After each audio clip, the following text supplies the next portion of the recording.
Boa noite para todo mundo. Hoje, 17 de agosto de 2023, 13 pregões seguidos de queda para o nosso Ibovespa, minha gente. Agora sim, é recorde histórico no Brasil, né? O recorde de ontem, se a gente considerar a bolsa como a gente já conhece, foi recorde histórico. Mas hoje, com 13 pregões consecutivos no negativo, agora não tem nem choro nem vela, viu? Mas vamos lá, minha gente. Vamos entender o que aconteceu nesses mercados. Mas como vocês podem ver, tá absolutamente tudo vermelho na nossa telinha.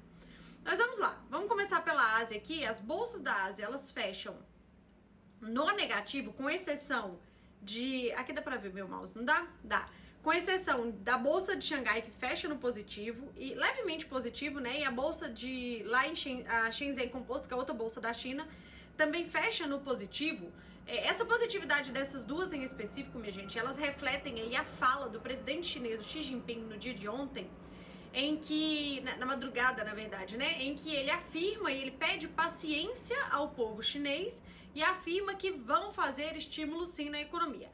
Essa fala por si só acabou deixando as bolsas de lá um pouco mais animadas, ou menos depressivas, né? Um pouco mais animadas e fechando no positivo. Agora, a positividade desta fala do Xi Jinping veio mesmo, minha gente, para commodities, dá pra ver, né? Para commodities, o minério de ferro, ele salta 4% hoje pela manhã, tá? Nessa madrugada, 4%. E ao longo do dia, ele ainda sobe mais um pouco, refletindo aí a expectativa desses estímulos prometidos pelo Xi Jinping, presidente da China, tá?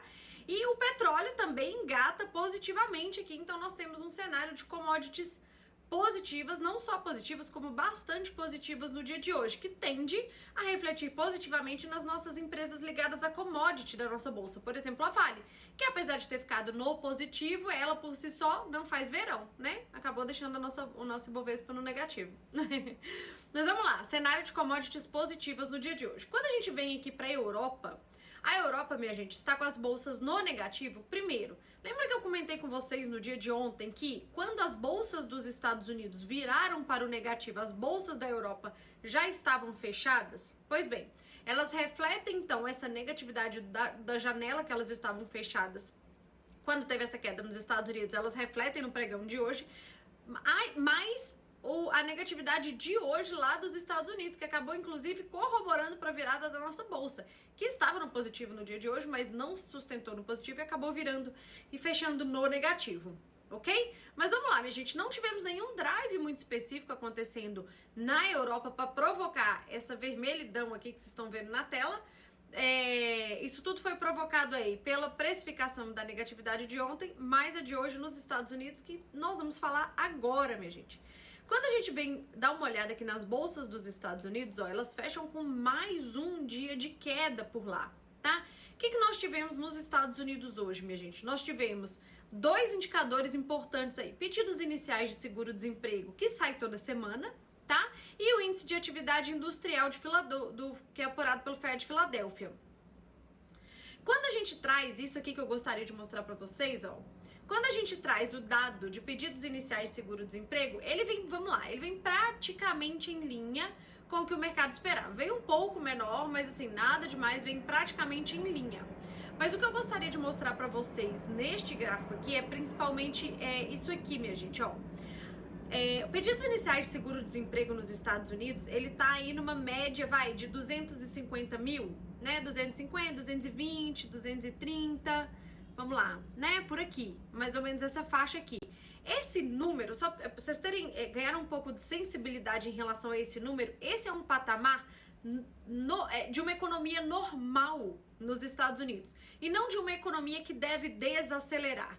O cenário de pandemia, esse pico aqui é um cenário de pandemia, a gente expurga da nossa análise, mas quando a gente vem olhar dados pré-pandemia, ó, nós estamos falando de números muito similares, né? Vocês têm que olhar o atual. Tá dando pra ver o atual? Tá.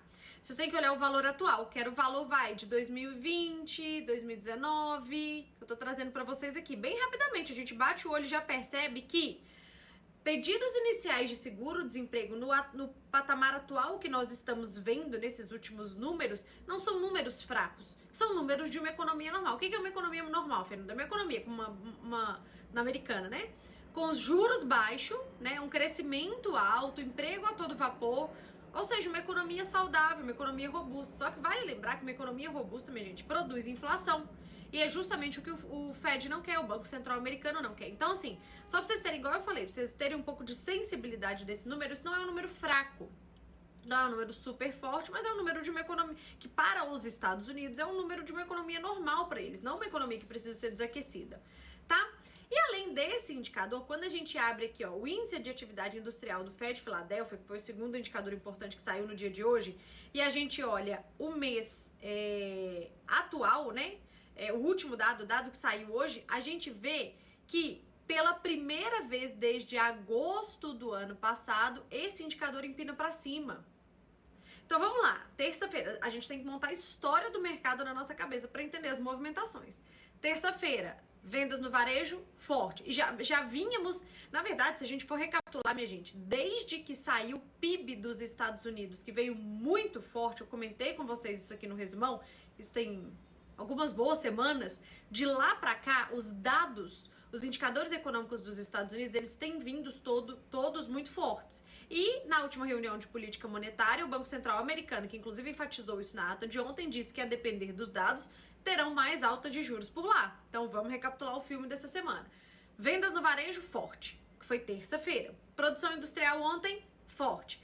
Pedidos iniciais de seguro-desemprego não arrefece. O número não arrefece, está numa média de economia normal nos Estados Unidos. Índice de atividade industrial do Fed Filadélfia vira para cima desde agosto do ano passado, né? Esse dado é de agosto do ano passado. Isso, esse dado é de agosto do ano passado. Então nós temos vários dados mostrando aí que a economia dos Estados Unidos está aquecendo. Está aquecida. Existem alguns economistas que inclusive acreditam que está se iniciando uma nova onda de reaquecimento econômico lá, mesmo com os juros nos Estados Unidos acima de 5%, o que eu falo aqui para vocês sempre, é um número muito alto para a economia americana, ok? Então isso justifica, deixa eu voltar aqui para o nosso panorama, isso justifica um cenário de bolsas extremamente negativas nos Estados Unidos, tá? Uma curiosidade, além desta preocupação aqui de dados fortes nos Estados Unidos que eu vou trazer para vocês, é o seguinte. A gente tem acompanhado, para quem acompanha mais de perto os mercados e tal, a gente tem acompanhado que os juros dos Estados Unidos, os treasuries dos Estados Unidos, têm subido todo dia por lá, tá? E quando os juros por lá sobem, eles estão precificando o quê? Primeiro, uma economia aquecida, dados os dados econômicos fortes por lá, o que vai talvez obrigar o Banco Central americano a ter que fazer novas altas de juros nas próximas reuniões, apesar disso ainda não está no preço, uma vez que eu mostrei para vocês ontem a expectativa do mercado pelo site da CME Group, ainda é de uma manutenção de juros para a próxima reunião, mas o mercado, minha gente, ele está precificando que os juros precisará ser mantido alto por muito mais tempo para que essa economia forte, que não desaquece, finalmente consiga aí desacelerar um pouco para controlar essa inflação e chegar numa inflação de 2%, que é a meta dos Estados Unidos. Esse é um ponto que faz com que os juros dos Estados Unidos, os treasuries de 10 anos, 20 anos e tal, não parem de subir. Um outro ponto importante aqui, minha gente, é o seguinte, países como o Japão, a China e tal, eles são grandes detentores de títulos americanos. Eles têm sua reserva de dinheiro lá, né? E essa reserva não fica parada, como a sua não deveria ficar, nem a minha deveria ficar. Essa reserva fica investida em alguma coisa. E esses países investem no qual que é o ativo mais seguro do mundo. O ativo mais seguro do mundo é os títulos americanos. Então, os países, de um modo geral, eles têm títulos americanos, eles detêm títulos americanos. Mas, por exemplo, a China, ela está hoje no menor patamar de títulos americanos com ela dos últimos 14 anos. Ou, por exemplo, a Arábia Saudita está no menor patamar de títulos americanos em sua reserva dos últimos 6 anos, né? Então, vamos lá. Aí é questão de oferta e procura. Se os países estão adquirindo menos títulos americanos, certo? E os Estados Unidos está que emite título, existe uma expectativa de emissão aí bem grande de títulos americanos, inclusive nos próximos meses. O que acontece com a rentabilidade? Ela sobe. Por isso que a gente vê, esse é mais um fator que faz com que a gente assista aí essa alta aí da rentabilidade dos juros americanos, ok? E por que eu tô falando isso tudo? Porque isso pressiona as bolsas para baixo, né? De um modo geral, se a gente tem os juros subindo, né? A gente tem um peso precificado por N fatores, né? Fatores macroeconômicos, fatores de oferta e demanda, não importa. Se a gente tem os juros subindo, a gente, de um modo geral, tem uma reação de queda para as bolsas. E aí a gente pode ver essa negatividade aqui nas bolsas dos Estados Unidos, tá? E outra coisa para fechar o tema Estados Unidos para vocês aqui, que eu queria mostrar para vocês, é isso aqui, ó. Pronto. Aqui nesses gráficos, vocês podem ver, aqui, ó, aqui vocês podem ver o S&P, tá? O Russell, Nasdaq, Dow Jones e aqui, enfim, DX Petróleo. Mas vamos nos atentar a esses 4 gráficos no azul aqui, tá, minha gente? O que eu queria mostrar pra vocês é que os Estados Unidos, ele até ensaia, as bolsas americanas até ensaiam uma recuperação, elas chegaram a ficar positivas no dia de hoje, né? Se a gente pegar aqui, ó, aqui é a abertura, elas chegam a ficar positivas no dia de hoje, só que elas devolvem essa alta e acabam fechando no negativo, assim que o mercado à vista nos Estados Unidos abre, e esses indicadores que eu comentei com vocês aqui agora são divulgados, tá? Por isso que, então, assim, todos eles, ó, o Nasdaq ensaia uma alta, devolve tudo e fecha no negativo. Então, as bolsas americanas, elas chegaram a ensaiar uma alta hoje, mas acabaram devolvendo. E por que eu tô falando isso? Porque a nossa bolsa seguiu essa movimentação, tá? A nossa bolsa hoje, ela abre em alta, precificando o quê? A fala do Xi Jinping, que prometeu aí anunciar novos estímulos em breve lá na China, que refletiu nas commodities, e a nossa bolsa, ela tem um peso muito grande em commodities, então a Vale hoje abre com quase 3% de alta, um pouco mais do que isso, acabou entregando boa parte da alta ao longo do dia, mas ainda assim fechou no positivo. Temos petróleo no positivo no dia de hoje, então enfim, temos uma questão do Brasil aqui que eu vou comentar com vocês, que é o seguinte. O mercado está preocupado com a velocidade com que o Congresso está disposto a aprovar as pautas econômicas do país, principalmente o arcabouço fiscal que está lá na Câmara, né? Ele foi aprovado na Câmara, depois ele foi para o Senado. Como o Senado fez modificações e aprovou o texto com modificações, ele volta para a Câmara e essas modificações precisam ser aprovadas para a Câmara para então o texto ser sancionado pelo presidente, tá? Então está com a Câmara.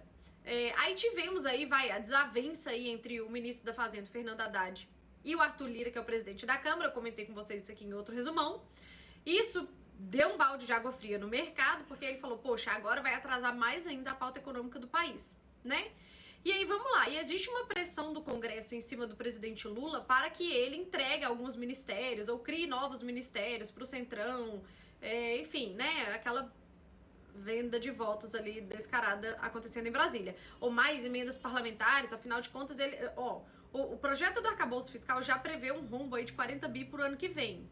A Câmara quer colocar mais 10 lá dentro de emenda parlamentar para eles mesmos. Então, assim, o Arthur Lira foi ontem na casa... o presidente Lula foi ontem na casa do Arthur Lira para fazer essa negociação aí da reforma ministerial, para ver se vai criar. Eles estão pensando em criar mais ministérios, minha gente. A gente já tem 37 ministérios, eles querem criar mais ministérios para botar mais gente lá dentro. E aí eles tiveram essa reunião ontem à noite, tá?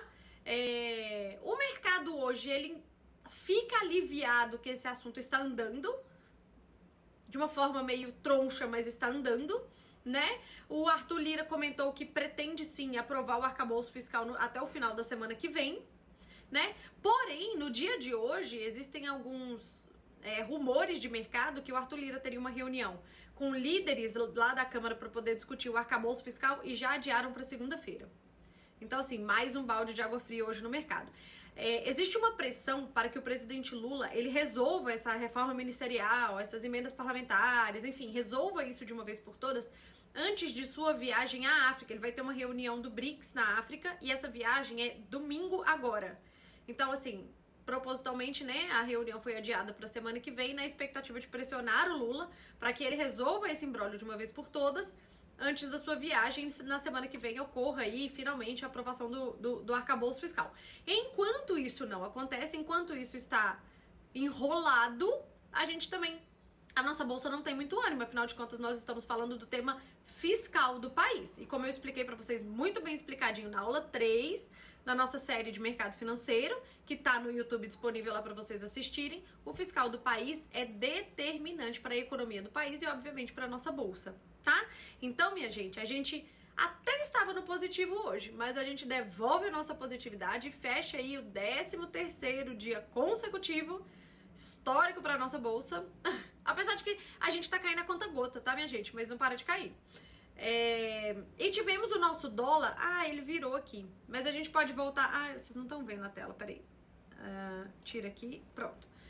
A gente tem a nossa bolsa no negativo e aqui já teve a virada, a atualização que o site faz para começarem as novas cotações, mas nós tivemos um cenário de dólar negativo em praticamente todos os emergentes, se não todos os emergentes. Se vocês voltarem um pouquinho o vídeo, vocês vão conseguir ver antes da atualização. Então nós tivemos um cenário de dólar negativo no mundo, tá? Então assim, o nosso dólar apenas seguiu essa movimentação mundial, a gente não teve nenhum drive específico, mas assim, foi uma realização da alta do dólar em todos os emergentes de um modo geral que nós tivemos, e aqui não foi diferente, o nosso dólar acaba fechando no negativo, ok? Bom, no mais é isso, espero que tenham entendido, espero que tenham aproveitado as movimentações, eu acho que todo mundo podia dar as mãos pra gente fazer uma corrente aí pra ver se a bolsa amanhã fecha no positivo, né, minha gente? Porque a situação não tá boa, não.